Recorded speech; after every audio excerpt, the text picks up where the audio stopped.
I the a-hole for throwing out my husband's dinner after I went to eat at his mom's house? My mother-in-law calls every night to ask what we're having for dinner. Then she brags about what she's cooking to make me look bad, especially for getting takeout. I used to care, but not anymore. But my husband would ask me to make dinner, only for him to go eat the dinner his mom makes at her home, which is 10 minutes away, and using the "that's my favorite meal" excuse. Yesterday, I wanted to surprise him by cooking one of his favorite meals. And although I was busy, I took time off work to cook. I even went grocery shopping to get what I needed. Later, as I was setting the table, his mom called. I told him he didn't have to answer, but he did. And like usual, she asked what we were having, but acted surprised that I cooked this meal. She then went on to tell him she cooked X meal and told him to come over. He said okay, which shocked me. I said, seriously? As he started dressing up getting ready to leave. He told me no offense, but this meal that his mom cooked was even more of a favorite than the one I cooked, and grabbed his keys and left. I felt awful. I took his plate and threw it out, then ate my portion. As I was about to put the plate in the dishwasher, he got home looking angry, saying his mom lied about cooking that favorite meal and used it as an excuse to force him to eat dinner with her. I was shocked, but he sat down telling me to go ahead and reheat dinner. I told him no dinner after he abandoned it. I threw it out. He said, what? And I told him he disrespected my time and effort and chose to go eat with his mom instead. He began yelling at me, asking if I really did that. Then called me petty and horrible, then went upstairs saying what I did was 100 times worse than what his mom did. I definitely feel like I let my anger and frustrations get the best of me, but it really felt unbearable having to live like this for so long. By the way, I'm 26 and he's 28. Edited to add to make one thing clear, and that's the fact that my husband only does this when it comes to food. He lived with his mom, attended community college, and loved and still loves her food and is used to it. She gave me recipes to make and I tried to do that, but he keeps switching homes just to eat what he feels like. Now for the top comments. Not stay home. Why in the world is he telling you to go heat dinner? Did a T-Rex attack him and eats his arms on the way back from his mom's? Did he try to catch a piano falling from the sky so it didn't land on a child playing and all his fingers are broke? Did he anger a forest fairy and she cursed him and now he has 2 sets of legs instead of hands? Or is that him waving a huge red flag? These are all good theories, but have you considered that her husband may actually be a stray cat enchanted to appear human? That would explain why he wanders from house to house asking to be fed, and then picks and chooses from what's offered. If you're gonna keep a stray cat, don't forget to neuter him. Not stay home. Your husband can either commit to eating at home with you, tell you well before dinner that he's eating with his mom, or he can make his own meals. Until he starts regularly making a choice to be home or go with enough time for you to plan and prep your cooking, cook enough for only you, he's on his own. Edited to add, I wasn't going to say it because I feel it's obvious, but I can't help myself. This is much larger of an issue than dinner time. There is a profound lack of respect in your relationship. Husband needs to snip the apron strings at the very least, but really needs to spend some serious time thinking about what the marriage and partnership actually means. Not stay home. You didn't make him lick the empty plate, did you? I say you were restrained. My mother-in-law was an award-winning Southern chef. My husband is a chef. My son is a chef. I cook well, but I'm not a chef. Not one of them has ever disrespected my cooking. People who are genuinely good at something and confident in their abilities don't usually feel the need to put others down. This is a million times over. Talent isn't afraid of other people's interests and ability. Also, not stay home.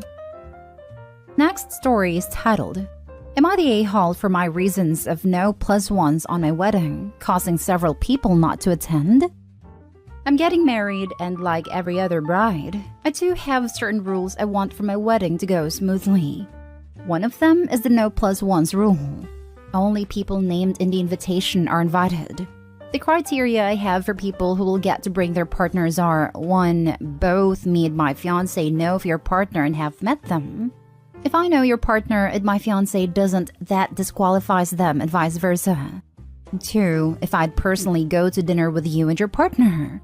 3. If I'd invite your partner as a separate person anyway and not just because they're your partner. 4. If your partner is also a friend of mine. Those who meet that criteria get to bring their partners. If they don't, then they don't bring them. Simple. That also includes long-term relationships, engaged couple, and married couples as well. We know it might seem harsh, but those are the rules we've decided to set so we can be more comfortable. It has nothing to do with budget or venue capacity. Purely our choice. Several people have denied the invitation to our wedding due to these rules. One of them is also my cousin. My cousin has been engaged to this girl for 1 year now and he was upset we didn't include her. The reason she was excluded was because my fiancé hasn't met her, and she's not a person I'd personally be friends with either. I told my cousin how heartbroken I am that he will not come to the wedding due to this, and I expressed my distaste for the fact that he can't be away from his fiancé for a few hours to honor me and my fiancé. Couples don't have to be together the whole time. Then he basically told me I'm being extremely disrespectful and a huge a-hole. I asked him to explain, and he said word for word, "Let me get this clear. You want me to come to honor you to your wedding, honor your love story and all that, but you can't respect me enough to invite my fiancé? I can be without my fiancé for several hours. Heck, we can even spend days apart on vacations with our own separate friend groups sometimes. What bothers me is not being away from my fiancé for some hours, but the fact that you excluded her for those reasons." I told him those are the rules. Take it or leave it. He says he finds my rules extremely disrespectful, but since it's my wedding, he has no say in it. I told him good, and to stop BSing me then and show his support and respect by attending. He said that while he respects my extremely exclusive and disrespectful rules, I'm a fool to believe that he will care more about valuing my wedding over his fiancé. Am I the a-hole? You're the a-hole. For guilt-tripping your cousin and anyone else you try to pull this crap with. Your wedding, your rules. But people are allowed to not attend for not liking your rules. Suck it up. Right? The girl is literally pending their own wedding. Family. Opie's probably not getting an invitation to theirs either. Haha. You're the a-hole. And she'll have the audacity to wonder why and think her cousin is being a jerk. She's the a-hole for sure. Only Opie appears to be able to have rules. The cousin's rule is to not attend weddings where he can't bring his fiancé, which I find to be totally reasonable. Opie doesn't believe others are allowed to be upset with her rules, but she's allowed to be upset with others' rules. You're the a-hole. You want people to come celebrate your marriage and your relationship by asking them to leave their spouse or long-term partner at home? You are misusing the word +1. That is intended for truly single people. Established couples are to be treated as a unit. Sure, your wedding and your rules and all that BS. But if you create BS rules like this, you have to expect people to decline. If I had a relative tell me my spouse wasn't invited because circumstances hadn't allowed the two of them to meet yet, I decline too. Agreed. And an invitation is just that. An invitation, and not a summon. If people RSVP declining to come, they can decline for any reason. Absurd rules or not. Personally, I would decline in an instant if my significant other, dating, engaged, married, or otherwise, was not invited. Expect the same respect for your new marriage as you've shown those other long-term relationships. You're the a-hole. Yep, Opie gonna be real pissed in the future when her spouse is not invited to family gatherings, but she did it to herself. Next story. Am I the a-hole for not reading my ex-friend's essay about everything wrong with me? Recently, a friend, 32 female of 9 years Hawaii, 27 female considered one of my good friends, texted me completely out of the blue saying that she didn't want to come to my wedding or be my friend anymore. Some backstory. I knew the friendship was fading but had just assumed we would slowly go our separate ways. Over the past few years, I have often gone to her house to comfort her about everything that went wrong in her life, including things she really had a choice in changing. Example, she didn't counter offer enough at her job before signing the contract. Her new boyfriend snores and then she yells at him. Her new e-scooter's battery is too heavy to get to her great new job, etc. In contrast, In the past few years, my two parents have had 3 cancer diagnoses between them. And my sister died, and anytime I try to talk to her about this, she just changed the subject. Anyway, this all happened 3 days after coming to my apartment, laughing, chatting, and exchanging gifts and books. When she was at my house, the only moment that seemed to upset her is when I asked her if she wanted to help organize my bachelorette party. She said she felt she wouldn't do a good job. I said I didn't really care and wasn't sure if I wanted one anyway, and it could just be drinks and a movie at my place, if that. She was a bit cagey about it, but at no point said no. Perhaps I could have picked up on this. But also, I think if you don't want to do something, just tell me. So a few days later, I get this long text saying he didn't want to be my friend anymore or come to my wedding. I was obviously upset because any rejection feels like garbage, and I tried to call her to discuss it, but she wouldn't pick up. She said we should take time to let it sink in. I was still upset, but just decided to give her some time.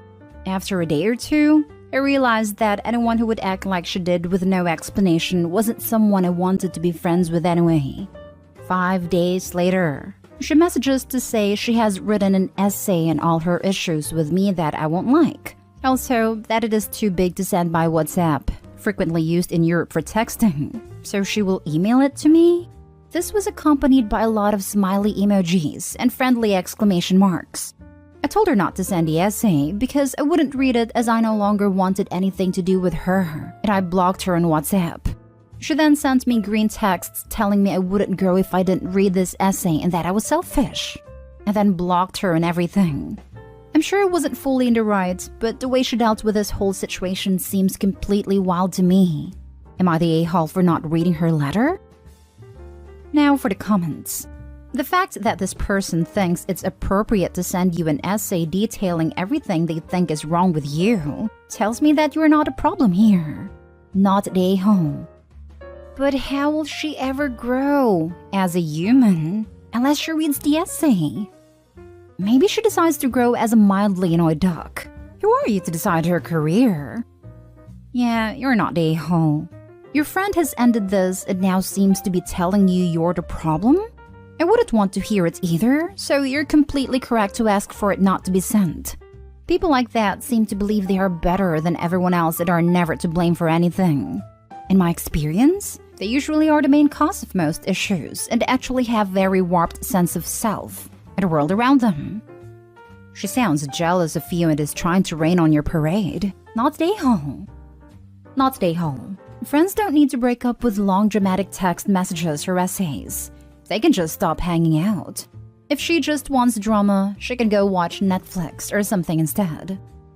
Absolutely this. I've always had way more respect for the friend that just slowly distanced herself from me until I got a hint than I do for the friend who chewed me out aggressively for 5 minutes and then tried to be like, I'm happy to see you around and be civil though.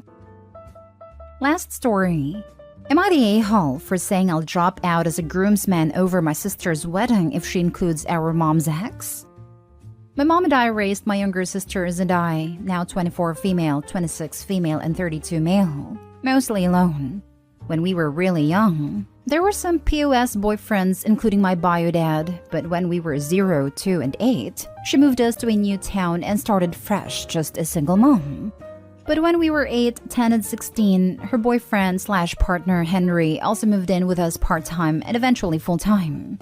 We had an okay relationship with Henry. He was fine, but we weren't close. After high school, I enlisted, and when we were 12, 14, and 20, he cheated and they broke up. He then married a woman he cheated with .001 seconds later. My mom was devastated, especially because she didn't date much to begin with, because she'd had bad experiences in the past and really thought he was one of the good ones. He was the first guy she'd taken a chance with in a decade. Post-divorce fallout, Henry did keep in touch, but I didn't really respond. My middle sister did though. She would still talk to Henry. My mom knew and hated it, but didn't stop it. And Henry and his wife would reward her for it by buying her things my mom couldn't afford to buy for her, like a new MacBook, and even letting him give her a bit of money for her college tuition. He offered it to all 3 of us, but she's the only one who accepted. Now, sister is getting married, and my mom, as promised years ago, gave her a budget of $10,000 for her wedding. She had already told me in private that Henry and his wife would be in attendance, and I guessed they'd given her money as well, even though she was telling my mom that she/significant other were covering the rest. She told me officially today that they were giving her $10,000 as well, and the wedding budget is $16,000, so she'll get to keep what she doesn't spend. She told me that she wanted my support in breaking this to our mom at some points before the wedding, and that at the actual wedding, she wanted to acknowledge Henry/his wife in their thank you speeches, and have Henry at the head table. Her husband is estranged from his family, so the seating would go left to right. Her 3 bridesmaids, our mom, her, the groom, Henry, the 3 groomsmen. I said that she could do what she wanted, but that I thought it was embarrassing for our mom, especially in front of our extended family. She got upset, and I finally said, "Look, if you want this so bad, fine, but I'm not sitting at the same table as him then, so I guess you'll be down a groomsman." She said, "You're not going to go," and I said, "I'll go. I'm just not willing to sit 2 seats down from the guy who cheated on our mom, and who you only like because he buys you things." She got even more upset, and called me names on the phone and later over text. Our youngest sister refuses to get involved, and just wants us to get along. She's never taken money from him, but she's also one of those people who hates people spending money on her, so she hasn't taken money from anyone else either. Not today, home. She's choosing to hurt your mom for money. I wouldn't stand up for her either. I don't care if the wild speculators are right about her choosing the cheater over the innocent victim, because he's the only father figure in her life, and she's actually choosing to hurt her mom for her dad, not just for money. Her mom being the only mother figure in her life doesn't seem to mean anything to her. Not today, home. I wouldn't go either, and I hope your mom doesn't. Not today, home. Your sister needs to woman up here. If she wants a relationship with Henry, or at least Henry's money, so be it. But she can't compel the rest of you to be on board with that. And she certainly isn't going to be able to do it by hiding the truth. So tell her to tell mom on her own, before you need to give her a heads up that she's going to be sharing a table with her cheating ex and his affair partner. I'd prefer it if she hid it by not putting him at head table and thanking him in private. It's hurtful to our mom. But she is telling her. That's why she called me. She was telling me first, but planning to tell her soon. Normally she/we just hide stuff like this. Your sister is a self-absorbed, selfish prick. Not gonna lie, I kinda hope karma gets her and she has a similar life to her mom, where her own kids choose money over the person who single-handedly raised them. Praying for karma against her. I personally would be no contact with someone like your sister. If she could do this to her own mother, I can only imagine what she can do to others.